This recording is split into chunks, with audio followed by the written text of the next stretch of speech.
A Dream of the Sea. Jessica Radcliffe was born in a coastal town where her father, a marine biologist, often took her on ocean expeditions. From a young age, she was captivated by marine life, especially the orcas.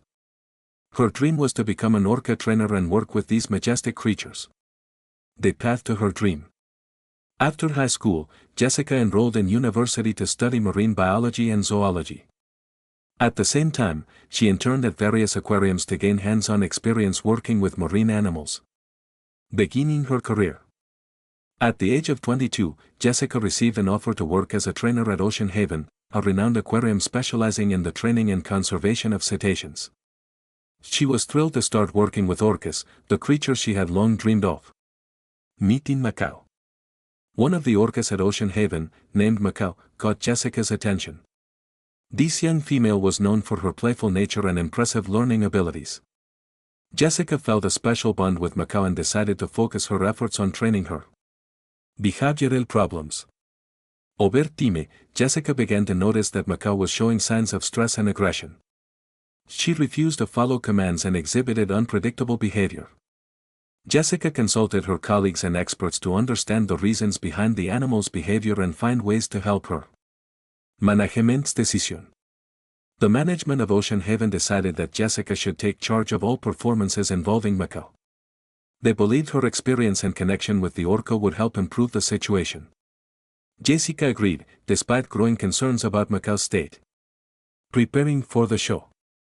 Jessica and Macao began intense training for the upcoming show.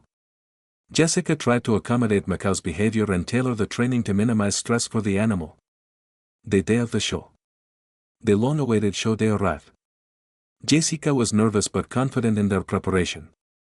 She and Macao were ready for the performance, and the audience eagerly awaited the start of the show. Unexpected aggression. During the performance, Macao unexpectedly became aggressive. She attacked Jessica, resulting in serious injuries. Jessica sustained broken ribs and a punctured lung. Rescue personnel immediately tried to help, but the injuries were fatal. Reactions from colleagues and the public. The tragedy shocked Jessica's colleagues and the public. Many questioned what could have caused Macao's behavior and whether anything could have been done to prevent the incident. Chapter 11, Aftermath for Ocean Haven. After the tragedy, Ocean Haven suspended all performances involving orcas. The park conducted an internal investigation to determine the cause of the incident and develop new safety measures for working with marine animals. Remembering Jessica. Jessica's friends and colleagues organized a memorial in her honor to celebrate her memory and contributions to the study and conservation of cetaceans. Her tragic death served as a reminder of the complexities and risks of working with wild animals, as well as the importance of their well-being and safety. Management's decision. As the tension grew between Jessica and Macao, Ocean Haven's management saw the potential in Jessica's bond with the orca. Despite warnings from some of the more experienced trainers who noticed the subtle signs of stress in the orca's behavior, the leadership team believed Jessica could help calm Macao and return her to performing successfully in the shows. Jessica, though increasingly concerned about Macao's state, couldn't ignore the pressure from the management.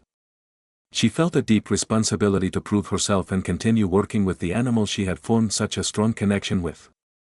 She agreed to take full charge of Macao's performances, despite a growing sense of unease in the pit of her stomach. In private moments, Jessica wondered if she was making a mistake.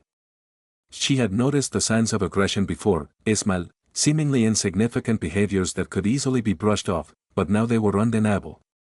Yet, she couldn't afford to let anyone think she was failing. Every night, she found herself revisiting the past few months in her mind, trying to pinpoint the moment things began to go wrong. The decision was made, and Jessica worked tirelessly in the following weeks, refining the routines and adjusting Macao's training to accommodate her unpredictable moments. It felt like a never-ending loop of challenges, but Jessica pushed forward, convinced that she could still salvage their partnership. But as she dove deeper into the routines, there was a haunting realization that she couldn't shake off, a feeling that Macao might not be ready for this kind of pressure. Preparing for the show. The preparations for the show became increasingly demanding. Jessica spent long hours in the training area with Macao, perfecting every move, while also trying to manage the stress that seemed to hang in the air like a cloud. Macao, for her part, was not the same. Her playful nature had faded, replaced by nervous energy and occasional aggression. Jessica spent hours researching animal behavior and consulting experts about orca stress. She tried everything, changing her approach, altering routines, providing extra time for rest, but the tension between the two only seemed to grow. Every interaction became a delicate balancing act. When Macau snapped at a trainer during one of the rehearsals, Jessica's concerns grew more pronounced. The animal had bitten one of the assistant trainers, drawing blood.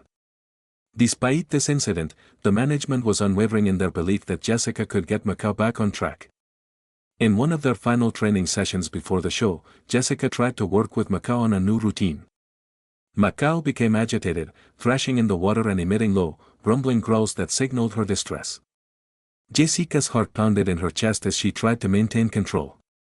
She gave the command for Macau to complete a flip, and for a moment, the orca hesitated, then lunged.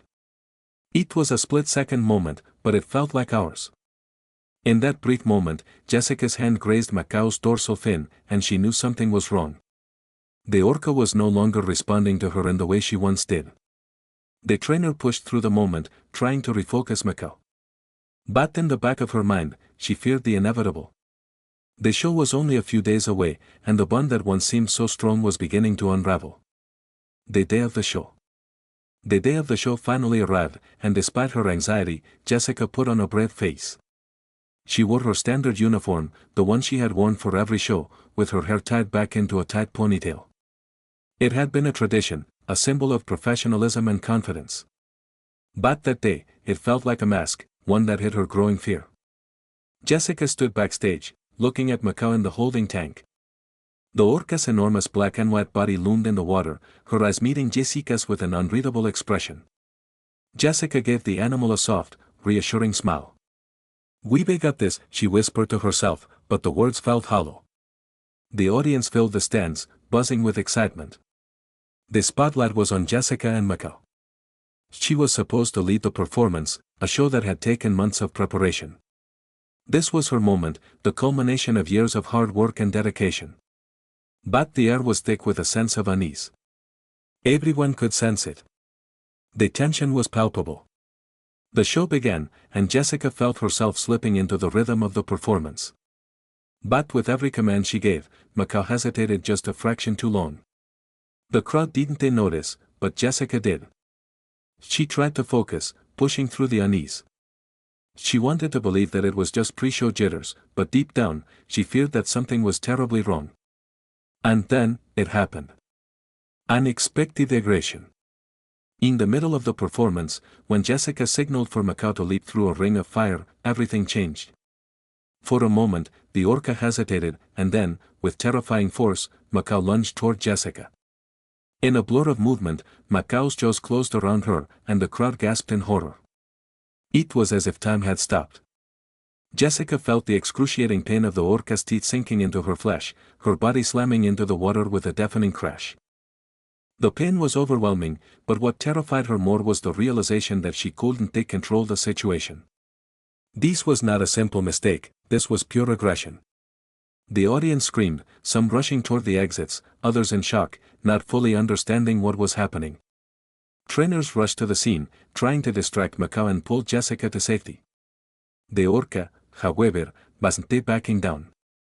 In a frenzy, Macau tossed Jessica from side to side like a rag doll, and then, as quickly as the attack had begun, the orca backed off. Blood mingled with the water, and Jessica's vision blurred. She heard frantic voices calling for medics, but everything felt distant. Her body was limp in the water, her breath shallow and rapid.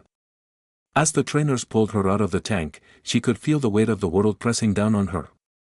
Her injuries were severe, broken ribs, a punctured lung, and deep lacerations across her body. Despite the efforts of the emergency team, the damage was too extensive. Jessica's final moments were filled with a haunting mixture of confusion, pain, and a deep, sorrowful regret. Chapter 10: Reactions from Colleagues and the Public. The news of Jessica's death spread like wildfire. Her colleagues at Ocean Haven were devastated, unable to comprehend how things had gone so terribly wrong. The tight-knit team of trainers, many of whom had known Jessica for years, were left in a state of shock and disbelief. How could this happen to someone who had devoted her life to orcas? The public's reaction was swift and intense. News outlets reported on the tragedy, with many focusing on the potential dangers of working with wild animals in captivity.